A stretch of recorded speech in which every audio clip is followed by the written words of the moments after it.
नाव संदीप परब पिसुर्लेकर।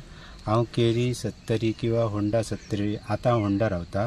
माझे स्वतःचे agriculture form असा आणि ह्या फार्मात हांवें ह्या फावटी मॅरीगोल्ड किंवा रोजा किंवा झेंडूची फुलं म्हणटा ती लायल्ली आसा। त्याच्या पयलीं हांवें दुसरे प्रकारात म्हणजे काजू बिजू हे उत्पादन केल्लेले आणि ती काजूचे उत्पादन बी आसतना ताका मातशी गोरवां जावं आनी कोणाचो त्रास जाता।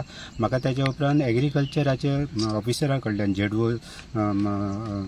जेडवो गांवस आणि विश्वनाथ गांवस आणि त्याचे स्टाफ आणि खूप मदत केली आणि एग्रीकल्चरा कडल्यान इन्फॉर्मेशनय मेळ्ळें आणि हेल्पय मेळ्ळी आणि ताका लागून आतां हांवें मॅरीगोल्ड स्टार्ट केला। त्याच्या उपरांत हांव भाजयेचे भेंड्याची जावं मिरची जावं आनी प्रकारात भाजी करतलो आणि म्हाज्या प्रमाणे आनीकय लोक हांगासर काम करता म्हणजे ह्या 70 किंवा गोंयांत मॅरीगोल्ड किंवा तशें उत्पादन करता आणि दिवाळी दसऱ्याक ही फुलां तयार जी जाता ताका लोकांनी प्रतिसाद दिवचो आणि बऱ्या प्रमाणात विकत घेवची। तुम्ही एकूण कितले हे लायला मॅरीगोल्ड लायला? ही मॅरीगोल्डाची जी एरिया आसा ती 1.5 एकराची आहा आणि अदमाशे 2 टन उत्पादन मेळटले। आता प्रोडक्शन सुरू जाला? आता सगळे फुलां फुलपाक स्टार्ट जाल्या आणि दिवाळीच्या दसऱ्याक आणि दिवाळीक आता ते आजच्यान सुद्धा रेडी आसा। कोणी जर लोकल येवन घेता जावं खंयसर ऑर्डर करता जाल्यार ती आमी दिता। तुम्ही केन्ना स्टार्ट केल्ले लावपाक? झाडां केन्ना लायल्ली? ही झाडां लायल्यार आता आमकां 1.5 म्हयनो जालो। 1.5 म्हयनो जालो? 1.5 म्हयन्यान तुमकां उत्पादन मेळपाक स्टार्ट जालें आता? हय, आता स्टार्ट जाला। म्हणजे पावसा खातीर बी कितें प्रॉब्लेम जालो? म्हणजे ह्या वर्सा पावस खूप आशिल्लो पण तितलोसो त्रास जावंक ना आमकां। आमच्या एग्रीकल्चराचे काही प्रमाणे पंप बिंप तशी फॅसिलिटीज आहा। जेन्ना कमी पावस पडटा तेन्ना पंप मारता आणि पावस चड पडटा तेन्ना प्रॉब्लेम ना। तुम्ही एक इंजिनियर अशें कळलें म्हणल्यार तुम्ही आता VRS कित्याक घेतली?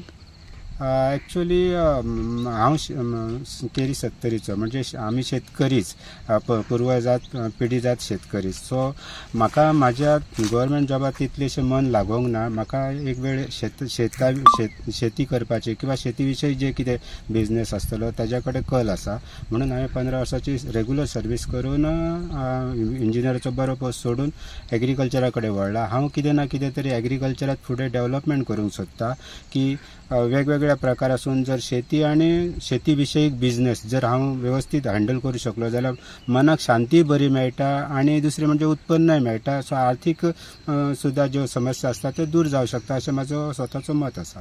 म्हणजे तुम्ही आता ह्या एग्रीकल्चराक फुल वेळ दितलो अशें? हय, हांव फुल वेळ दिवंक सोदता कारण हो एग्रीकल्चर होच हाजो बिझनेस किंवा रिलेटेड ते तशें धरून वचोंक सोदता। आता तुमचे मॅरीगोल्ड जे सगळें उत्पादन आहे बरे प्रमाणात जाल्ले आहा, तुमकां कशें दिसता?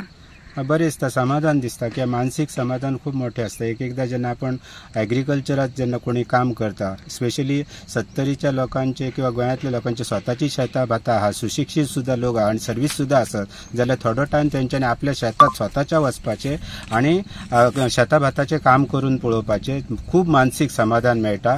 त्याच भायर आपणाक फायदो आसा की आपणाक जे विकत आमी खाता ते गोष्ट आपल्या घरचे घरा मेळटली आणि बाकीचे तुम्ही तुमचे स्वताचे सुद्धा जे व्यवसाय आसतले सर्वीस असतले ते तुम्ही मेंटेन करू शकतले। आता मॅरीगोल्ड तुम्ही फुलां जातोकणी खंय घालपाचे केला अशें? आमी एट प्रेझेंट तरी लोकल दिवंक सोदता, ना जाल्यार म्हाजी स्वताची अपेक्षा आहा की समजा स्थानिक कोणी देवस्थान बी आसता। आता कशें आहा दिवाळी आणि दसरो हे देवाशी रिलेटेड देवीशी रिलेटेड संबंध आसा। जर कोणी पैसे न दिताना सुद्धा देवस्थानच्या वतीन जर व्हरता जाल्यार सुद्धा हांव दिवपाक तयार आसा आणि जर कोणी वैयक्तीक व्हरता जाल्यार आमकां कितें जे मार्केटाच्या पेक्षा थोडे कमी पैसे दिवन सुद्धा वेल्यारय जाता आणि ऑर्डर दिली जाल्यार आमी थी व्हरोनय पावयतले। म्हणजे तुमकां एक स्वयंपूर्ण जावपाचो तुमचो इच्छा आसा आणि हे बेगीनच पूर्ण जातले। आणि तुम्ही आता हेजे मागीर भाजी लायतले म्हणटा? भाजी लायतले, वेगवेगळ्या प्रकारची भाजी लायतले। म्हाका जेडवो ऑफिस वाळपयच्यान खूप सहकारी आहा, त्यांचे नॉलेज आणि माझे काम आणि एफर्ट्स अशें धरून फुडें वचपाक सोदता।